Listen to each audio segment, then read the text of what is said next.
성경 말씀 창세기 32장 27절에서 28절까지 함께 봉독하시겠습니다. 시작.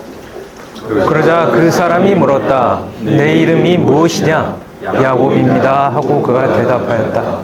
내 이름을 이제는 더 이상 야곱이라 하지 말고 이스라엘이라 하여라. 내가 하나님과도 싸워서 이겼고 사람들과도 이겼기 때문이다. 그러는 이제부터는 내 이름을 이스라엘이라 하여라. 목사님 말씀 하시겠습니다. 2017년에 한 온라인 커뮤니티에 이런 제목의 글이 올라왔어요. 내 이름은 김레몬입니다. 개명할 때 특이한 이름 짓지 마세요. 그러니까 뭐냐면 자매가 상큼하게 한번 살아보자고 동생은 라임, 자기는 레몬으로 이름을 짓겠다고 약속을 하고 언니가 먼저 이름을 레몬 킴으로 레몬으로 바꾼 거예요. 동생은 바꾸지 않았습니다. 그래서 이제 배신을 당한 거죠. 여러분, 개명을 이렇게 하시는 분들이 1년에 한 15만 명 정도 되더라고요. 이게 이제 TV조선에 나왔는데 이제 하도 묘한 것들이 많아서 자료 출처가 있는 데를 보려고 하는데 이름이 세상에 대법원 이게 이제 자료예요. 경운기, 경신가 봐요. 송아지, 여기까지만 애교입니다. 임신, 이것도 그래요. 임신가 봐요. 조진아, 야, 이거 이창년, 야, 예, 죄송합니다. 이거는 김한여, 강도년, 김칫국, 문둥이, 조총영, 강호순. 범죄자 이름이거나 누가 불렀는데 욕을 하는 것처럼 들리는 이름이란 말이죠. 그래서 요런 이름들을 개명을 하는데 매일 430명이나 되는 사람이 이름을 바꿔주십시오 한다는 거예요. 제 동생도 이름을 바꾸긴 했거든요. 왜냐하면 이제 돌림자가 남자의 이름인데 충순이었어요. 충순. 근데 이제 원래 교회에서 목사님이 찬영이라고 해줬는데 아버지가 그 시골 분들은 왜 또 돌림자 써야 되잖아요. 동생이 개명을 했어요. 아버지도 허락을 해주셨고 그래서 충순에서 찬영이 됐습니다. 동생한테 허락도 안 구하고 이제 이걸 오픈을 했는데 그래서 개명으로 가장 선호하는 이름은 뭐냐? 2018년 기준인데 연예인 이름들이더라고요. 다 보니까 지한이, 지원이, 서연이, 수연이 이렇게 아이돌 이름들 같아요. 좀 보니까 지금은 또 좀 달라졌을 것 같아요. 그 다음에 남자의 이름들을 보니까 민준이, 서준이, 지훈이, 연예인들 이름이 꽤 있죠. 예, 요런 이름들을 또 선호한답니다.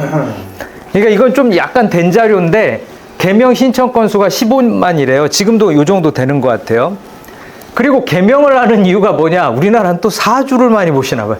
취업, 결혼도 뭐 현실에 불만족, 구시대적 이름이어서 부정적인 발음, 불편한 어감, 뭐 이런 식으로 이름을 이제 바꾸려고 하는 이유들도 있다는 거죠. 여러분, 우리가 어디 요즘 다 접속하려고 하면 네 정체가 뭐냐? 이름을 밝혀라. 아이디가 뭐냐? 패스워드 입력하고 들어가야 되지 않습니까? 2017년도에 제가 굉장히 감명 깊게 봤는데 이것 때문에 도쿄에 가서 막 여기 나오는 것들도 가보고 그랬거든요. 예, 주인공들이 서로 몸이 바뀝니다. 그러면서 이제 기억이 흐릿해지면서 상대방의 이제 이름을 까먹게 되는, 그러면서 이렇게 서로 애달퍼 하면서 서로를 찾고자 하는 이런 스토리인데 제가 잘 설명을 못한 것 같아요. 보시면 될 것 같아. 그래서 그 대사 중에 일본어를 뭐 잘 모르지만 나마웨와 너의 이름은 막 그러면서 나오는 애틋한 장면들이 있거든요. 이름. 창세기 2장 19절 한번 읽어볼까요? 시작. 들짐승과 공중의 해를 하나님으로 만드시고 하나님에게 데려다 주시고는 그가 무슨 이름을 붙이느라고 계셨다. 아담이 동물로 하나님에게 져준 것이 그대로 그 동물의 이름이 되었다. 네. 하나님께서 천지를 지으시고 사람을 지으시고 동물들을 지으셨는데 아담이 그게 지나가니까 이름을 붙여줬단 말이에요. 딱 보니까 하나님이 주신 지혜로 딱 그 동물들의 특징을 잡아내서 이름을 줬는데 그게 그대로 이름이 된 거예요. 그러니까 제가 느끼기에 아담은 이제 브랜딩의 효시다.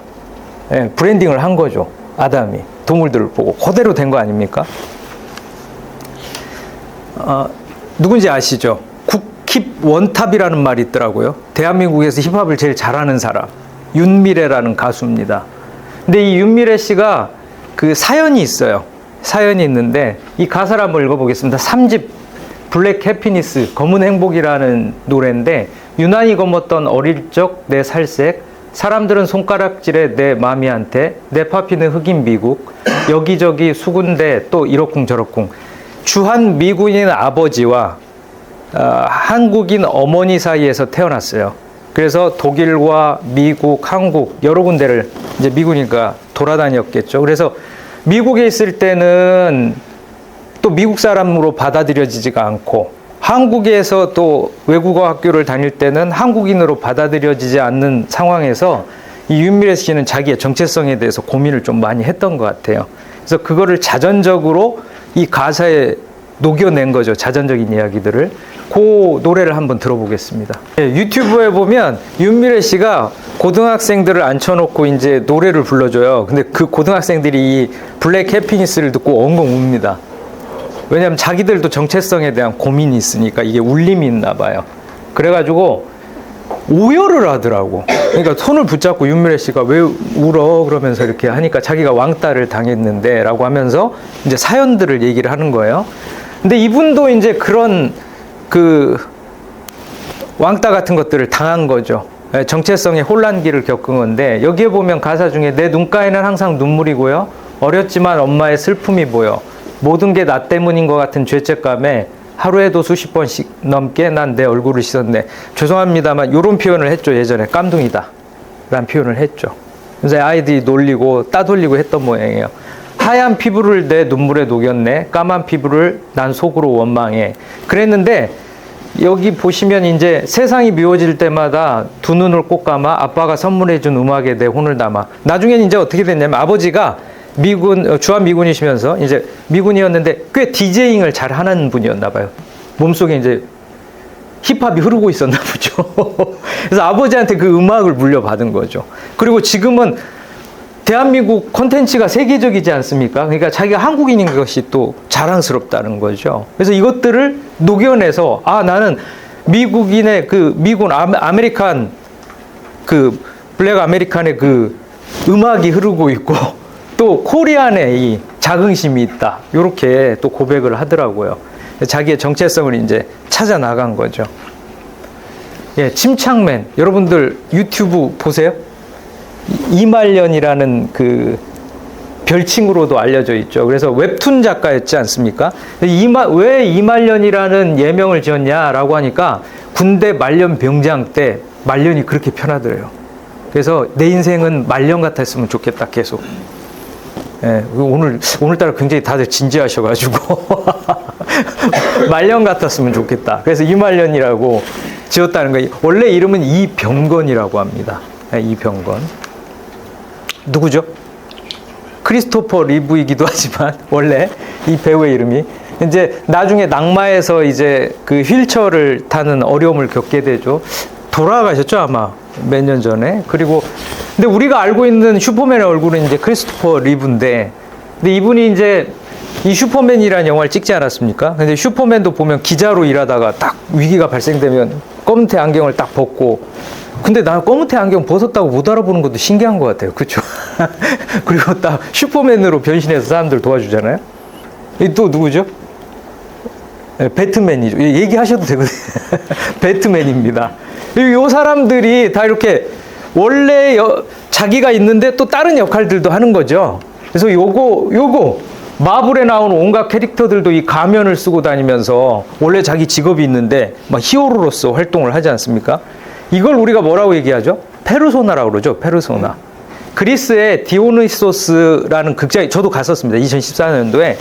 이렇게 저기에서 쓰면 바닷바람 이쪽에서 오면서 무대 앞에 서서 이렇게 얘기하면 저 끝까지 들리더라고요. 마이크가 없어도. 이게 설계가 그래. 야, 옛날 사람들이 기가 막힌 거예요. 지혜가. 근데 디오니소스 촉제라고 그래가지고 이게 뭐냐면 봄이 되면 그리스에서 이게 봄의 생동감을 불어넣기 위해서 이제 축제를 하는 거예요. 그러면 이때 비극을 상영을 합니다. 비극. 네, 비극. 비극의 내용은 주로 이런 거예요. 그리스에서는 불멸자라고, 그 신을 불멸자라고 해요. 신을. 죽지 않는 불멸자. 인간을 필멸자라고 합니다. 근데 필멸자인 인간이 휘브리스라고 그러거든요. 그리스어로. 휘브리스. 오만해져가지고 자기가 죽지 않는 존재인 것으로 착각해서 운명을 벗어나서 살려고 할 때 오만이라고 그래요. 그 오만. 휘브리스하다. 근데 그거를 이 비극은 보여줘요. 인간이 신인 줄 알고 지 운명의 굴레를 벗어나려고 하다가 끝없이 추락하는 모습을 보여주거든요. 그 모습을 보면서 느끼는 기쁨을 카타르시스라고 합니다. 아, 저렇게 대단한 사람들도 추락하는구나 라고 생각하면서 카타르시스를 느낀다는 거죠. 그러면서 그 비극에 출연하는 사람들이 쓴 가면을 일컬어서 페르소나라고 합니다. 예. 그래서 역할들을 한다는 거죠. 우리도 다 뭐가 있어요? 페르소나가 있죠. 예. 가정에서는 주부일 때도 있고, 그쵸? 가장이기도 하고, 밖에 나와서는 또 여러 직급들로 또 활동들을 하고, 아들이기도 하고, 이런 여러 역할들 일컬어서 페르소나라고 하는 거죠. 개인뿐만 아니라 또 어때요? 조직도 이게 로고를 보면 여러분 이게 어디입니까? 오늘도 오다 보니까 뭐가 출시가 됐나 봐요. 줄 서 있더라고요. 그 우리 애플 매장 옆에 있잖아요. 그래서 제가 너무 궁금한 거예요. 그래서 오늘 뭐 해요? 이렇게 물어보고 싶었으나 물어보지 않았습니다. 네. 이건 뭐죠? 스위시. 나이키죠, 나이키. 근데 심지어 또 이것도 있더라고요. 브랜드가 아니래, 자기네들은. 노브랜드. 노브랜드라서 노브랜드가 브랜드가 됐죠. 그렇죠. 이런 것들도 있지 않습니까? 조직도 그렇고. 또 요새 뭐가 있어요? 이게 코리아라는 브랜드, K푸드, 그쵸? K푸드, K팝, K뷰티. 야, 요즘 잘 나가더라고요. 국가도 이런 브랜드가 있단 말이죠. 네. 근데 안타까운 건 뭐냐면 사람들이 여러분 이름 누가 붙여주셨어요? 부모님이 붙여주셨을 거 아닙니까? 그러니까 내 이름도 그렇고 또 누구라고 막 별명을 부르기도 하고 이런 사람이야. 근데 심각한 건 이겁니다. 뭐냐면 정신병자야, 전과자야, 우울증 환자야. 아이고 저거 망난이다, 저거 망난이. 예. 이렇게 얘기를 하지 않습니까? 그리고 일본에서는 약간 노는 사람들을 양키라고 그래요. 양키. 이렇게 머리 이렇게 막 세우고 막 이렇게 찢어진 옷 입고 양키다 이렇게 얘기하거든요. 예. 이걸 라벨링이라고 합니다. 라벨링. 문제하다. 이렇게 얘기하지 않으세요? 아이고 문제야, 문제야. 이게 라벨링이라는 거죠. 이게 참 무서운 게 여기 보면 어떤 대상이나 물건에 일정한 라벨을 붙이면 더 이상 의심하지 않고 라벨에 기재된 대로 그대로 믿어버리는 현상 우리 주위에 만연하다. 이게 야 문제하다, 저거 양키다 이렇게 얘기하면요, 처음에는 그 사람이 기분 나빠하다가 사람들이 다 그렇게 부르니까 그래 난 문제하라고 사람들이 얘기하니까 난 문제하러 살아야지 알고 사고 치고 다니는 거야. 라벨링을 해버리니까 그게 정체성이 돼버리더라는 거죠. 우울증, 아유 우울증, 제 우울증 있어, 우울증 환자야 이렇게 얘기하니까 어떻게 돼요? 그 괜한 일도 아닌데도 밖에 나가기 싫고 우울증 환자처럼 산단 말이죠, 실제로. 이걸 라벨링이라고 이게. 아, 그래서 오늘은 나 안 나가야 되겠다 이런단 말이죠. 여러분, 요거 한번 같이 읽어봤으면 좋겠습니다. 시작. 나는 원래 그런 게 아니라 지금 그럴 뿐이고 혹은 과거에 그랬을 뿐이다. 태어날 때부터 죽을 때까지 변함없이 항상 그런 사람은 없다. 주어진 환경에 적응하고 대응하면서 성격, 태도, 습관, 언어 등이 그러니까 제가 이제 상담대원 다닐 때 이런 치료가 있어요. 근데 그때 뭐라고 얘기하냐면 우울증 환자라고 얘기를 하지 말고 우울증을 갖고 있다라고 얘기하라고 그러거든요. 지금 잠시 우울증이란 증상을 갖고 있을 뿐이에요. 언젠간 치료되겠죠. 내 정체성이 우울증 환자라는 게 아니라는 거죠. 전과자라고 그러잖아요. 그 사람이 어떤 한 시기에 참 잘못 판단해가고 선택해서 죄를 지었어요. 근데 죄값을 치르고 나왔단 말이에요. 그럼 더 이상 그 사람은 그렇게 부르면 안 되겠죠. 근데 전과자라고 부르고 낙인을 찍으니까 뭘 할 수가 없으니까 또 범죄를 저지른단 말이죠. 그렇지 않습니까? 이거 안타까운 일이죠. 안타까운 일이죠. 그래서 이게 이제 우리가 누가 나한테 전과자라고 부르고 나한테 이름을 붙이고 라벨링을 하면 그 이름이 맞아? 거부할 수 있다 이거예요. 난 그게 아니다 이거예요. 지금은 그렇게 할 수 있다 이거죠. 예, 저도 우울증 꽤 오래 했습니다만 지금 우울해 보이지 않죠? 네. 창세기 32장 오늘 본문 다시 한번 읽어볼게요. 시작. 창세기 32장 27절에서 28절입니다. 시작. 그러자 그 사람이 물었다. 내 이름이 무엇이냐? 야곱입니다 하고 그가 나아갔다. 내 이름을 이제는 더 이상 야곱이라 하지 말고 이스라엘이라 하여라. 내가 하나님을 얻어서 이겼고 사람을 얻어서 이겼기 그러니 이제부터 내 이름을 이스라엘이라 하여라. 야곱, 제이콥. 이 야곱이 성경에서도 굉장히 유명한 인물이고 창세기에서도 지분이 많아요. 굉장히 이 사람 스토리가 길어.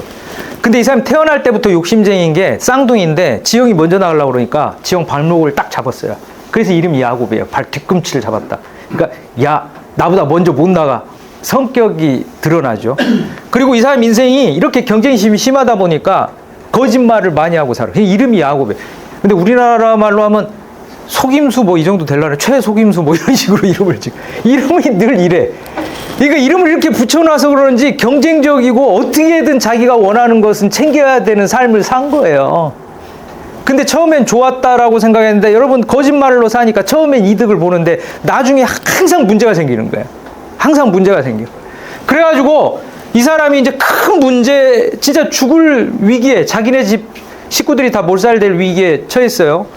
그때 이제 혼자 남아가지고 이 일을 어떻게 하나 하고 있는데 약곡강에서 하나님의 천사를 만나는 거죠. 이 하나님의 현현인데. 그래서 이제 씨름을 했다고 돼 있는데 사실은 레슬링을 한 거죠. 막 몸싸움을 한 거예요. 그래서 이제 천사가 나중에 엉덩이 뼈를 탁 치니까 다리를 절룩거리게 됐는데 그래도 안 놔주는 거예요. 그러니까 이제 이거는 뭐라고 할까요? 좀 변화되고자 하는 몸부림이라고 저는 생각합니다. 나 이제 거짓말하면서 살고 싶지 않다. 내 인생 변화되고 싶다. 그래서 이제 스트로크를 한 거지. 이렇게 막 몸부림을 친 거죠. 저는 이거라고 보거든요. 영혼의 몸부림이었다. 이제 변화되고자 하는 영혼의. 변화되는 게 얼마나 힘듭니까? 난 더 이상 거짓말장애로 살고 싶지 않다. 그래가지고 이제 하나님께서 이름을 바꿔줘요. 이름을. 이게 놀라운 얘기죠. 이름이 바뀌어줘요. 이스라엘, 엘, 하나님이거든요. 이스라, 이게 뭐냐면은 이겼다라는 뜻이거든요. 하나님과 씨름해서 이긴 자다. 사실 하나님 이길 수는 없죠. 그냥 이 이름의 뜻은 뭐냐면 그가 변화되고자 했다 이거죠. 변화되고자 했다 이거죠. 요런. 이 장면을 그린 그림들이죠. 프랑스화가 이탈리아 화가가 그려졌는데. 자, 마태복음 16장 18절 말씀 읽고 마무리하겠습니다. 오늘 말씀 시작. 너도 너에게 말한다. 너는 베드로다. 나는 이 반석 위에다가 내 교회를 세우겠다. 죽음의 세력이 이것을 이기지 못할 것이다. 내가 너에게 하늘나라의 열쇠를 주겠다. 내가 무엇이든지 땅에서 내면 하늘에서도 내게 주시고 땅에서 풀면 하늘에서도 풀려 주시다. 베드로, 피터, 베드로가 페트로스, 헬라어로 반석, 바위란 뜻입니다. 근데 원래 이 사람의 이름은 바요나 시몬, 요나의 아들 시몬. 하나님이 응답하셨다, 들었다, 하나님이 들으셨다, 이 뜻의 이름이에요. 근데 마태복음 16장 16절에 너희는 나를 누구라 하느냐? 그러니까 베드로가 반장격이거든요. 12제자 중에 베드로가 반장이니까 이제 우리도 반장을 뽑아야 될 것 같아요. 아무도 얘기를 안 하셔서 반장을 뽑아서 늘 물어봐야 될 것 같아요. 뭐냐면 그러니까 시몬 베드로가 반장격으로 딱 예수님이 물어보시니까 주저하지 않고 주는 살아계신 하나님이다. 이렇게 얘기를 하나님이라고 고백을 하거든요. 그러니까 그걸 너에게 알게 해주신 분이 참 위대하다. 이렇게 얘기하시면서 뭐라고 얘기하냐면 바요나 시모나 이렇게 얘기하시거든요. 요나의 아들 시모나. 그러면서 내가 너의 그 고백 위에 교회를 세우겠다 그러면서 너는 이제부터 반석이다. 그 고백 위에 교회를 세운다고 했는데 그래서 베드로가 반석이라는 이름으로 바뀝니다. 아람어로는 게바, 헬라어로는 베드로, 페트로스가 되는 거죠. 그러면서 저는 이 구절에 주목했습니다. 내가 너에게 하늘의 열쇠를 주겠다. 하늘의 열쇠를 주는 장면이죠. 내가 무엇이든 땅에서 매면 하늘에서도 매일 것이요 땅에서 불면 하늘에서도 풀릴 것이다. 이 말씀으로 마무리 짓게요. 여러분, 누가 나를 규정짓는 이름에 묶이지 마십시오. 너라고 해야 된다 이거죠. 너다. 야, 너는 뭐야? 너는 뭐야? 이렇게 얘기를 한단 말이죠. 전과자다. 너는 뭐, 아이고, 너는 뭐 할 줄 아는 게 뭐가 있냐? 이런 얘기들, 이런 이름 붙이는 것들. 여러분, 그 이름에, 그 라벨을 떼버리세요. 그리고 진정으로 여러분에게 이름을 붙이실 수 있는 분은 저는 하나님이라고 믿어요. 여러분, 하나님이 여러분들을 뭐라고 얘기하느냐가 더 중요하다는 거죠. 근데 하나님께서 여러분들을 뭐라고 얘기하시냐면 예수 그리스도를 십자가에 못 박혀 살릴 만큼 소중한 자녀라고 얘기하고 계십니다. 그리고 여러분들이 세상의 희망이라고 얘기하고 계세요. 여러분, 하나님이 여러분들을 뭐라고 말씀하시는지가 중요한 겁니다. 그리고 이 말씀 드릴게요.